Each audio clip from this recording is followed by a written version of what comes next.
Mr. Moderator, our distinguished guests, brothers and sisters, our friends and our enemies.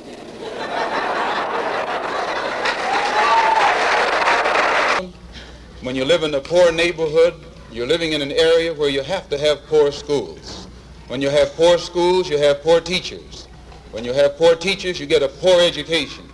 And when you get a poor education, you are destined to be a poor man and a poor woman the rest of your life. Poor education, you can only work on a poor-paying job. And that poor-paying job enables you to live again in a poor neighborhood. So it's a very vicious cycle. And usually these bad housing conditions result from the fact, as Mr. Gray has pointed out, of absentee landlords, people who are rich and live downtown and let you and I live up here in the shack. Actually, it's a form of 20th century slavery. And what you and I have to let the man know is we are peaceful people. We are loving people. We love everybody who loves us. But we don't love anybody who doesn't love us.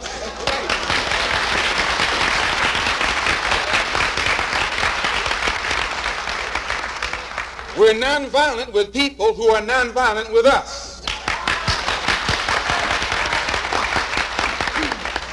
But we are not nonviolent with anyone who is violent with us.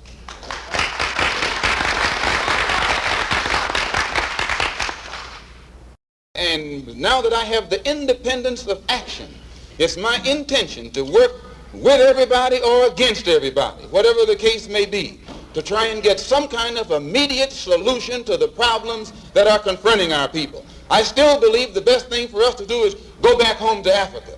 But while we're getting ready to go back, we've got to eat now, we've got to sleep now, we have to have some clothes now, our children have to go to school, and we need some place to work.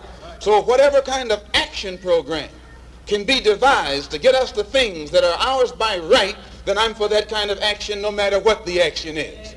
I don't think when a man is being criminally treated that some criminal has the right to tell that man what tactics to use to get the criminal off his back. When a criminal starts misusing me, I am going to use whatever necessary to get that criminal off my back.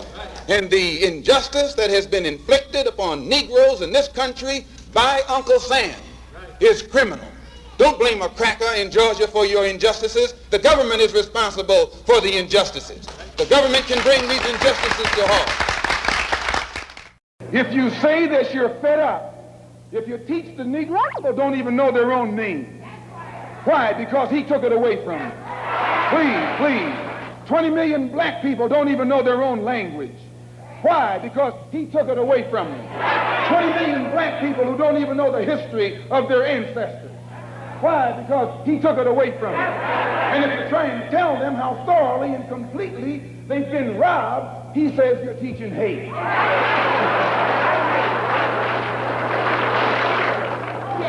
That's something to think about. Today you are coming out of college. You're coming out of the leading universities. You're trying to go in a good direction, but you don't know which direction to go in. And if somebody tries to take you right to the root of your problem, they say that that man's a hate teacher. If I ask why should the senators in Washington, and then again if we tell you that Negroes are being hung on the tree or being shot down illegally, unjustly, and those Negroes should do something to protect themselves, you say you're advocating violence. The white man is tricking you. He's trapping you. He doesn't call it violence when he lands troops in South Vietnam.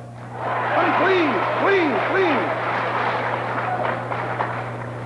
He doesn't call it violence when he lands troops in Berlin.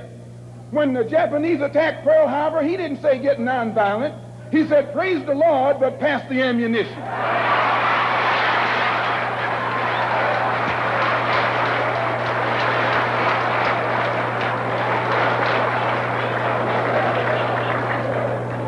But when someone attacks you, when someone comes at you with a club, when someone comes at you with a rope, when someone comes at you with a gun, despite the fact that you've done nothing, he tells you, suffer peacefully.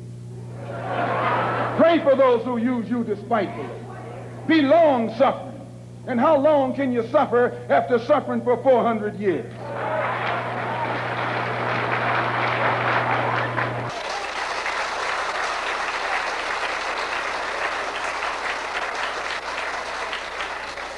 To bring about the complete independence of people of African descent here in the Western Hemisphere, and first here in the United States, and bring about the freedom of these people by any means necessary. Don't scare Negroes today with no badge or no white skin or no white sheet or no white anything else. The police the same way.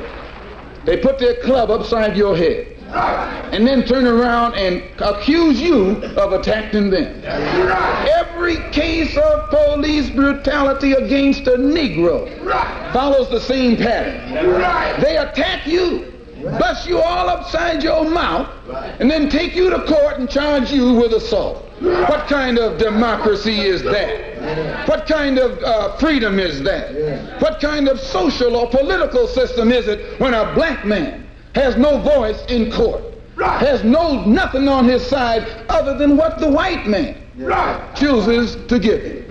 My brothers and sisters, we have to put a stop to this. And it will never be stopped until we stop it ourselves. They attack the victim. And then the criminal who attacked the victim accuses the victim of attacking him. Yes, sir. This is American justice. Yes, sir. That's right. This is American democracy. Yes, and those of you who are familiar with it know that in America, democracy is hypocrisy. Right. Now, if I'm wrong, put me in jail. Right. But if you can't prove that a democracy is not hypocrisy, then don't put your hands on me.